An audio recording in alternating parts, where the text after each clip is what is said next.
Hello, this is Rabbi Dr. Juan Marcos Berjana Gutierrez, and we're continuing with the second part of the video that we started last time that discussed Sheol and the dead, and this idea that the dead in some form or fashion reflect their status in Sheol, in the netherworld, the abode of the dead, as they did in this life. And so we start off by looking at Ezekiel 32:27. It's interesting because the warriors here that are described have their weapons with them, as they are in Sheol. Now, of course, we could argue that this is simply a reflection of the burial practices. You know, if you're familiar with the Vikings or the Celts and so forth, it was often customary for them to be buried with their weapons. Of course, the biblical period precedes all of this, but the description that we find is that they sort of keep that status. They bear the marks of who they were in this life. And so we read here in Ezekiel 32:27, Velo yishkevu et giborim noflim me'arelim, asher yardu sheol bichle milchamtam.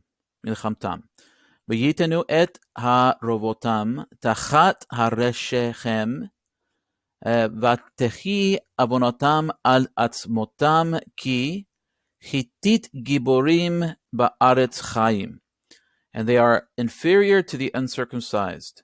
And they that are inferior to the circumcised shall not lie with the mighty, that are gone down to the netherworld with their weapons of war. And that's what we read here when we looked at Sheol bichle milchamtam, whose swords are laid up under their heads, and whose iniquities are upon their bones, because the terror of the mighty was in the land of the living. So again, there's a little bit of an inference here. It's not a direct something that we can find explicitly, but there does seem to be this idea that they go in to the netherworld with their weapons of war. That's clear.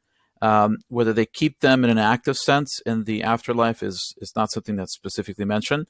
But I think as we continue with these passages, we get sort of a better feeling of what this entails.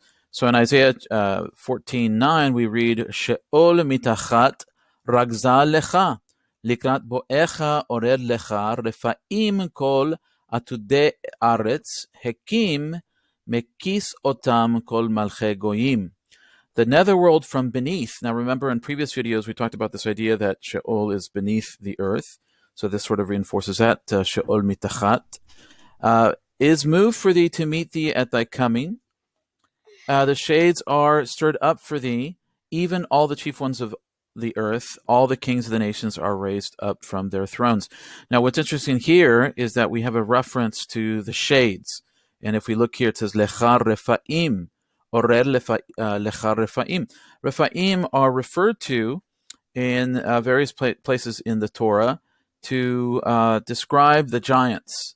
The descendants, we can go into different debates about this, but the Bnei Elohim, the angels, whatever they are, of course, there are rabbinic commentaries that support the idea that they were simply the nobles, but there are also rabbinic commentaries that hold that they were in fact angels. So there are two different perspectives on this.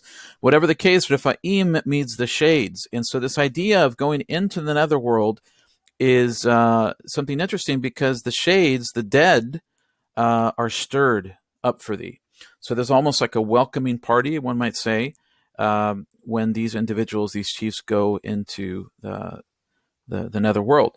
Now we continue with the last section here, and I have to apologize because some of the font size is a little bit smaller. So if I look in and I hesitate, it's because I'm actually looking at the font size.